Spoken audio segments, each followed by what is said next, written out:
के दुलरुआ लगातार प्रहार कर रहे हैं, क्या कहिएगा? देखिए, पार्टी नहीं छोड़े हैं, गठबंधन छोड़े हैं। गठबंधन जी। गठबंधन भी हम छोड़े हैं, उसके पीछे कारण है जो स्वयं उन लोगों ने जाहिर कर दिया, सारी बातों को बता दिया कि हम करना चाहते थे। और हर व्यक्ति की अपनी प्रवृत्ति होती है और उस स्तर पर हम लोग नहीं जा सकते हैं। वो उस स्तर पर जाके बोल रहे हैं, बातें कर रहे हैं, छोटी दुकान बोल रहे हैं और बहुत सारी बातें जो सुनने को मिल रहा है। कहीं न कहीं लगता है कि हम लोग जिनके साथ हैं, जिन पर इतना विश्वास करते हैं और जिनको हम लोग मानते थे कि एक कुशल नेतृत्व करता है और बिहार को उस जंगल राज से उबारने में उनका बहुत बड़ा योगदान है और जनता उस रूप में जानती थी। अगर उस स्तर से इस तरह की बातें आती है तो थोड़ा दुख होता है। बाकी हम लोग किस कारण से अलग हुए आप सबको पता ही है और हम लोग को कोई दिक्कत नहीं है। हम लोग महागठबंधन में रहना चाहते थे, मजबूत करना चाहते थे, गरीबों की आवाज़ बनना चाहते थे, लेकिन उसका कोई गम नहीं है। हम लोग जहाँ रहेंगे सड़क पर संघर्ष करेंगे, अपने लोगों के बीच में जाएंगे, क्योंकि जनता जनार्दन है, मालिक है और जमहूरियत में उनका बहुत बड़ा योगदान होता है। उनके वोट से ही हम लोग प्रतिनिधि के रूप में उनकी सेवा करने के लिए आते हैं, तो उनके बीच में जाएंगे, अपनी बातों को रखेंगे और कहेंगे कि आप गरीब हैं, हम छोटी पार्टी हैं तो आप भी गरीब हैं। तो जिस तरह से छोटी पार्टियों को ख़त्म करने की कोशिश किया जा रहा है, गरीबों पर भी यही उनकी निगाहें हैं। इसलिए आप सतर्क हो जाइए और आज सतर्क हो जाइएगा तो निश्चित तौर पर जो इस विचारधारा के लोग हैं वो अपने आप सिमट जाएंगे, मिट जाएंगे। हमें क्या मिटाएंगे, खुद मिट जाएंगे। संवैधानिक संस्थाओं की स्वायत्तता पर बात करने वाले, मतलब सीबीआई या फिर पे प्रश्न चिन्ह खड़ा करने वाले लोग अब खुद ही निर्वाचन आयोग द्वारा जो प्राधिकृत दल है उनको दुकान की संज्ञा दे रहे हैं, कैसे देखते हैं? निश्चित तौर पर एक बहुत बड़ा सवाल है आपका और ये सवाल आपको पब्लिक डोमेन में भी देना चाहिए। आप एक चीज़ मान लीजिए कि जो बाबा साहब पर विश्वास करते हैं, हमारे संविधान पर विश्वास करते हैं, इस देश की अखंडता पर विश्वास करते हैं और ये देश जो एक गौरवशाली इतिहास रहा है, पूरे लोकतंत्र की जननी है हमारा बिहार, खास करके लिच्छवी वैशाली की हम बात करते हैं।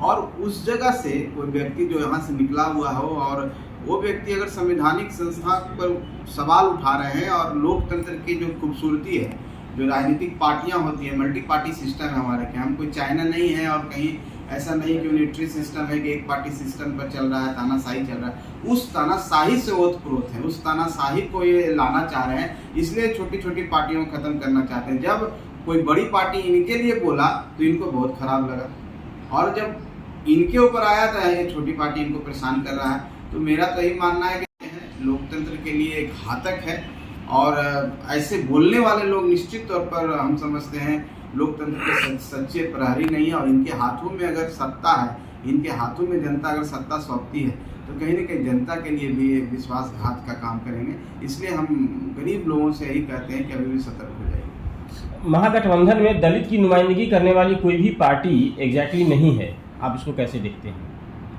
आप थे तो आप भी नहीं है, न बसपा से उनका कोई बात हो रहा है, कैसे चले? देखिए, हम लोग तो इस विचारधारा को नहीं मानते हैं कि जाति व्यवस्था से पार्टियां चलती है, चाहे कुछ होती है। मान लीजिए उन लोग को है कि किसी अमुक जात को समर्थन करके आए हैं और किसी जात के एडवोकेसी करते हैं। हम तो गरीबों का नारा दिए, हमारी पार्टी ने कहा कि सबका इरादा नेक हो, भारत के गरीब हो एक हो, और हम लोग सबके लिए बात की जो गरीब है। इवन स्वर्ण भाई भी है, उनके आरक्षण की बात सबसे पहले हमारे नेता जीतनराम मांझी कह रहे हैं। तो हम इस बात को नहीं मानते हैं कि दलित कोई नहीं है। दलित कोई बात नहीं होता, किसी भी पार्टी में जाकर लड़ सकते हैं। कोई जरूरी है कि पार्टी हमारा है तो हम सिर्फ एक ही कास्ट को रिप्रेजेंट कर रहे हैं या दलित को रिप्रेजेंट, हम सबको रिप्रेजेंट कर रहे हैं और लोगों को यही होना चाहिए, तभी इस राज्य का विकास होगा। इस मानसिकता से उनको उभरना चाहिए।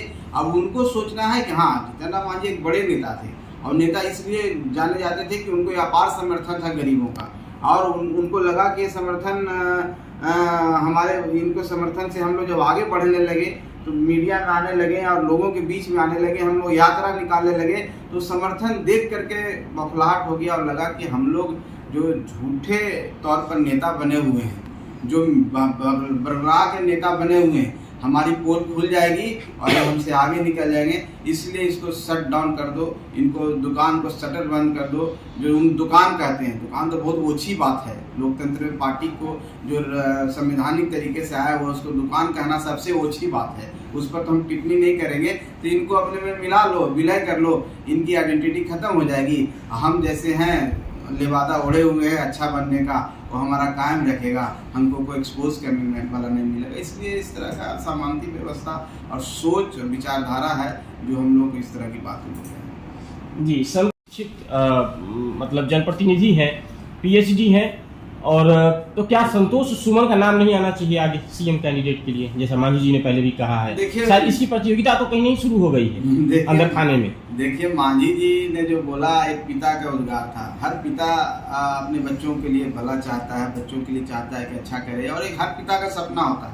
आप भी अगर पिता होंगे, बनेंगे, तो आप भी अपने बच्चों के भविष्य की बात करेंगे, वो उनका अलग बात है। लेकिन मेरा जो मानना है व्यक्तिगत तौर पर कि लोकतंत्र सबके लिए खुला हुआ, आपके लिए भी खुला हुआ है, एक गरीब मजदूर है उसके लिए भी है, कोई बहुत बड़ा आदमी है उसके लिए, सबको एक वोट देने का अधिकार है। और जनता तय करती है कौन मुख्यमंत्री बने। कोई पीएचडी है चाहे मैट्रिक फेल, ये सब का कोई योग्यता का कोई आधार नहीं है, कोई इंटरव्यू नहीं होता है, कोई रिटन परीक्षा नहीं होता है। जनता के बीच में जाना होता है, जनता को संतुष्ट करना होता है, जनता को अपने विचारों से और अपने उसूलों से, अपने विजन से, और आप किस मुद्दों को ले जाकर के जनता के बीच में जाते हैं, जनता आपको अगर मानती है तो आपको वोट देती है, उनका आशीर्वाद मिलता है, तो कोई भी मुख्यमंत्री बन सकता है। अगर हम अपने मुद्दों को लेकर के गरीबों के हित के लिए और गरीब के पास जाएंगे, गरीब हमसे अगर कन्विंस हो जाएंगे, हमारी बातों को मान लेंगे, हमारे तरफ आ जाएंगे, उनका आशीर्वाद मिल जाएगा, तो हम भी मुख्यमंत्री बन सकते हैं। कोई भी मुख्यमंत्री बन सकता है, एक साधारण कार्यकर्ता भी मुख्यमंत्री बन सकता है। इसका उदाहरण है आज लालू प्रसाद यादव जी मुख्यमंत्री बने, कहाँ से आए हैं?